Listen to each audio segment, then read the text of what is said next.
जब तक मुस्तफा की मुकम्मल शरीयत पर अमल पैरा नहीं हो जाओगे, सुन्नत रसूल जब तक नहीं अपनाओगे, जब तक तुम्हारी जिंदगी हसीन और खूबसूरत नहीं हो सकती। आज सलामी के बहाने 50-50 जवान तुम्हारे घरों में आते हैं और 100-100 हजार सैकड़ों सैकड़ों लड़कियां सामने आती हैं बेहिजाब, चेहरे सामने लेके अपने हाथों से मीठे खिला रही हैं, तोहफे दे रही हैं, गिफ्ट दे रही हैं, और गैर महरम लड़के तुम्हारी बहनों तुम्हारी बेटियों के हाथ पकड़ रहे हैं, मजाक कर रहे हैं, हंसी कर रहे हैं, और तुम इतने बड़े बेहया और आवारा हो गए, सामने खड़े हो के तुम भी ठिट्ठे करते हो, दांत निकालते हो। क्या मुस्तफा की हदीस याद ना रही तुम्हें? मुस्तफा ने कहा था 3 लोगों को जन्नत की खुशबू नसीब नहीं होगी। नंबर 1 शराब का पीने वाला जन्नत की खुशबू नहीं पाएगा। नंबर 2 माँ बाप को सताने वाला जन्नत की खुशबू नहीं पाएगा।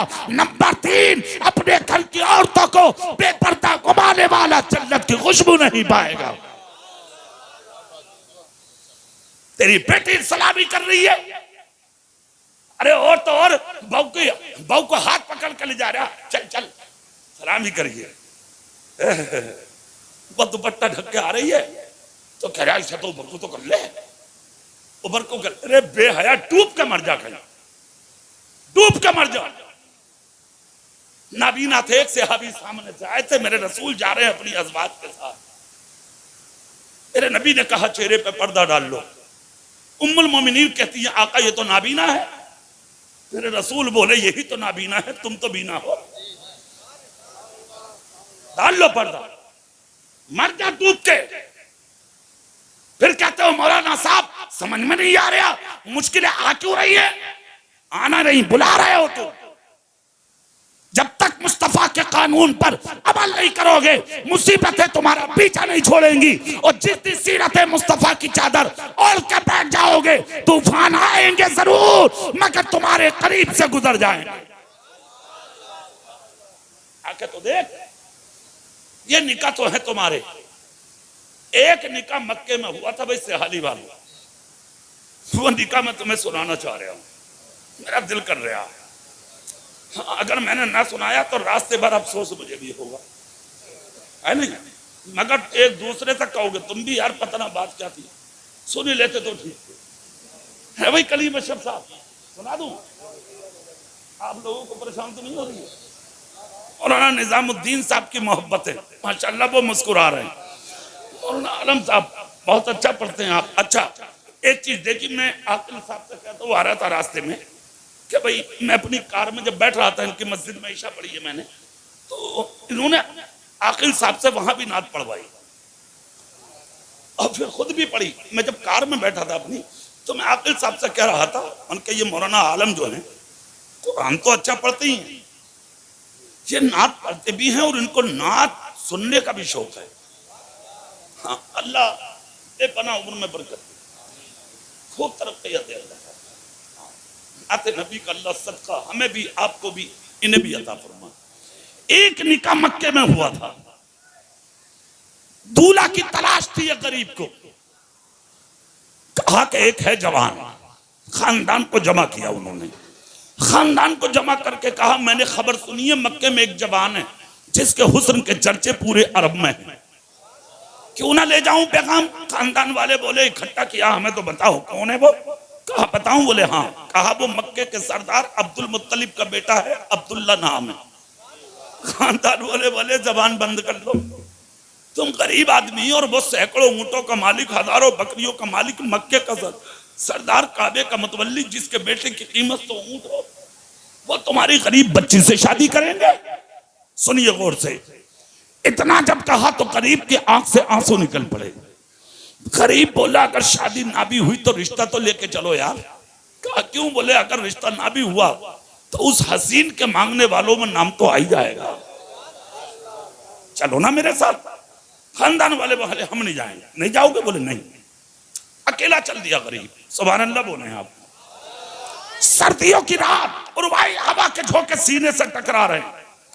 गरीब अब्दुल मुत्तलिब की चौखट पे बैठा। अब्दुल मुत्तलिब सुबह सुबह अपने घर से निकले थे काबे की सफाई करने। तुम करते हो कभी मस्जिद की सफाई? अजी हाँ, तुम्हें तो सफेदी बिछाई चाहिए। अरे मौका लग जाए तो नमाज भी पढ़ी पढ़ाई लो तुम तो। सही बता रहे हो, अगर तुम्हारी चले तो।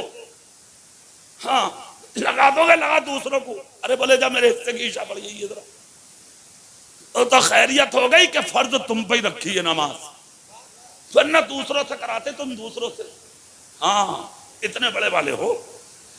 हाँ लोटे धुले हुए चाहिए, नल सही चाहिए, नालियां साफ चाहिए, सफे बिछी हुई चाहिए, सारे काम स्पेशल। हुज्जतुल इस्लाम इमाम गजाली का एक जुमला सुन लो। हुज्जतुल इस्लाम इमाम गजाली कहते हैं जिसने मस्जिद में 40 दिन चिराग जला के उजाला कर दिया और वो ईमान के साथ अगर मर गया, क़यामत तक उसकी कब्र में अंधेरा नहीं होगा। कभी सोचा, कभी ख्याल किया तुमने, तसव्वुर किया कभी? नहीं। हुजूर गौसे पाक का एक कौल सुन लो। गौसे पाक फरमाते हैं कि जब लाइलाज बीमारियां पीछा ना छोड़ें तो मस्जिद के तिनके उठा के मस्जिद के एक कोने में रखना शुरू कर दिया करो और ये अमल बना लो मस्जिद में सफाई करने का। एक दिन ऐसा आएगा अल्लाह हर मोहल्लिक और बीमारी से तेरे जिस्म को साफ फरमा देगा। तुम करते ही नहीं हो ऐसे काम, करो ना भाई। ये अब्दुल मुत्तलिब है, क्या शान है इनकी वो सुन लो। करीब दरवाजे पे बैठा ये निकले, सुबह सादिक में काबे की सफाई करी। अये है, इज्जतों का कोई ठिकाना था क्या इनके घर में? अल्लाह ने अपने हबीब का नूर इनके घर में उतारा था। जोर से तो बोलो भाई। जैसे ही दरवाजा खोला तो देखा गरीब बैठा है। गरीब ने चेहरा देखा, सलाम किया। अब्दुल मुत्तलिब ने मुस्कुरा कर जवाब दिया, सर पे हाथ रख के बोले कौन हो तुम? और से सुनिएगा, कौन हो तुम? कहा आपकी चौखट का भिखारी हूं। हाथ पकड़ के कहा अंदर आओ, हमारे यहाँ भीख दरवाजे पे नहीं अंदर बैठा के दी जाती है। हाँ। आज भी कुरान कहता है ना, वो अम्मा साइला फला तनहर, अपने दर से साइलों को मत झड़का करो। अच्छा एक बात और बता दूं सेहाली वालों, गौर से इस जुमले को भी सुन लो।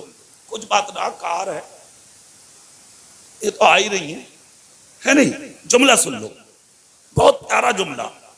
तुम्हारे गांव के रोड पर, गलियों में, गली में, कूचे में, दीवारों में, इधर उधर मोहल्लों में अगर कोई ऐसा शख्स तुम्हें मिल जाए जिसके मुंह से राल टपकती हो, फटा पुराना कपड़ा पहनता हो, जिनसे लोग घिन करते हो, तुम कभी घिन मत करना, निकाह बचा के मत निकलना, उसकी जिंदगी पे कभी तमस्खुर मत करना। हुजूर गौसे पाक फरमाते हैं तुम्हारे गलत फहमियों, तुम्हारी गलत जिंदगी की वजह से, गलत रवैयों की वजह से जब तुम पर कोई मुश्किल आने वाली होती है तो अल्लाह किसी की अदा पे प्यार फरमाता है, ऐसे बंदों को तुम्हारे बस्तियों में भेजकर तुम्हारी बस्तियों को अल्लाह अजाब से बचा लिया करता है। समझ में आ रही है? किसी का मजाक मत करो जिंदगी में। अब वो जुमला सुन लो। कहा हमारे दरवाजों पर भीख नहीं, अंदर बैठा के दी जाती। आओ, अंदर ले गए, बिस्तर पे बिठाया, पानी पिलाया, खिलाया पिलाया, उसके बाद मुस्कुरा कर बोले जो चाहो मांग लो। जोर से यार, दिल से कह के दिखा दो, जो चाहो मांग लो। इतना जब कहा कि जो चाहो मांग लो, अरे हाय, ऐसा मौका कौन छोड़ेगा भाई? अच्छा घर मेरे नबी का है ना, पहले से ही होती आ रही है, जो चाहो मांग लो। मेरे रसूल की चौखट से भी आज तक कोई खाली ना गया। जो भी मांगने आया उसने यही कहा जो चाहो मांग लो। इसलिए तो आशिक कहकर चले गए मालिक के कौनैन हैं, को पास कुछ रखते नहीं, तो जहां की नेमतें हैं उनके खाली हाथ हैं।